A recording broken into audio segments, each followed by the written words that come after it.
Typically, when a person is targeted, they may experience things in a very systematic and routine fashion. And these skits are done to annoy you, to make your life unpleasant. You may be harassed at restaurants, when you're putting gas in your car, when you're paying for gas, when you're exiting places, when you're at line at places. You may notice in every state, sheriff association members, civic groups, contractors, black ops groups, mutual aid partners, harassment in libraries in every state, outside the residential area where you bike at and walk. You're being harassed by local veterans and homeowners, 8A business vendors and contractors. And sometimes what the enemy will do is they'll bring somebody into your life. You could be out having a margarita somewhere, and they'll put that person right next to you. Or you may receive a phone call. It could be somebody called the wrong number and they start a conversation with you. And then before you know it, you're dating this person. This actually happened to me. A lady called the wrong number and we dated for 3 months. On the third month, she told me that she was a confidential informant and she was doing this to get off the hook for a crime because her husband left her and left her with no money. So she wrote checks to pay the rent and buy food and was facing jail time. So I paid off all her debt, paid for her to go to a real estate school, hooked her up with a friend that makes really good money. And that same day, I cut her off. I gave her what she needed and left. And that same day, I met another woman. She took me to her ex-husband's house. Another one took me to their ex-boyfriend's house. And it was back to back. And every one of these times, I nearly got killed or shot. I even had a guy put a gun to my head and he wrapped the gun up with a towel so that way the gunshot noise wouldn't be too loud.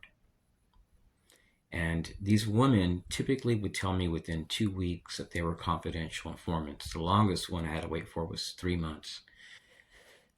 They were doing this to get off the hook for a crime. And they told me the sheriffs had nothing on me because they would ask them, like, what am I supposed to look for? What did he did? What is he being accused of? And they all told me they had nothing on me.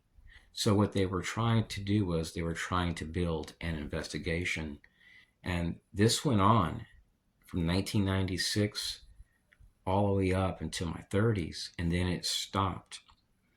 And it's made it where I don't want to date no more in America. When I go overseas, it's like, boom, I'm ready to talk to women and dance. Here, after what I've seen. So there are cases, fellow TIs, where these people will come into your life, fulfill all your needs. They may even try to give you money, provide you opportunities that you never thought you could ever receive. And then they crush you. Never let somebody have complete control over your life, fellow TIs. Don't place your faith in man, place your faith in God, because mankind will bring you down. There are women that may come your way that have a lot of money. They may own multi-million-dollar businesses and then give you an opportunity, then crush you. Depend on yourself, fellow TIs. You don't want to have an inadequate relationship because a lot of times you'll get crushed. And through these experiences, fellow TIs, it's made me stronger. I never thought that police, that sheriffs would do this, and that cops would harass me at gas stations all through my 20s. I never thought the FBI was into this, the CIA. They were doing this to me in Northwest Florida, Albuquerque, New Mexico, and in Texas. They harassed me at libraries, schools, where I walked, where I ate, and this was being done through Stingray technology. So be careful about who you allow into your life. Save money up, look at leaving the country. From my experiences documented through my 20s, 30s, and 40s, it shows that this activity, in my case, doesn't stem solely from law enforcement. It stems from a clandestine group that has interagency partners, and they like to show off their power and force by doing the same exact things in every state. At one time, anytime I went through a drive-through, I would get a free Coke, even when I went inside. And other people in line would be like, "What about me?" It didn't matter if I drove from Florida to Biloxi, Mississippi. Before getting to the hotel, I could stop by some type of fast food joint to get a bite before I go to the hotel. I used to go to the Beau Rivard a lot in Mississippi. I used to drive there from Northwest Florida, and it happened all the time. I would have weird encounters with people that wear black suits, thin black ties, people that are into radical feminism, large groups of women, active duty military, be harassed in libraries outside the residential area. I'd be harassed by block watch captains, families tied to neighborhood watch, in some states, Citizens Corps in the past.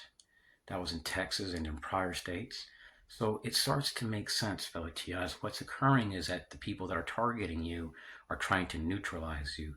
It's not to stop crime or terrorism. It's more like some type of sadistic, torturous type of punishment where they want to make you sick. And that's exactly what a lady that retired from the U.S. Air Force told me, that the people that were doing this to me were just trying to make me sick. That was their only hope. So we're dealing with very sick people that are no different than active shooters, active threats, domestic terrorists, and homeland security threats. If they were to do this to politicians, they'd be on a terrorist watch list overnight. They bring this into your schools, they bring this into jobs, they bring this into communities, just like the eBay executives. One had ties to the CIA, and I had already known there was a CIA asset behind that because that's what they do. They try to make people sick. So hopefully things are going to change now that President Trump is in office and patriots are being placed in these departments. I don't commit any crimes. I don't hang out with scumbags. I don't use drugs. My only mission is to leave America. That's it. If anybody wants to help me with my renunciation of citizenship, hey, I'm down. I'm just saving up and looking at leaving. That's it.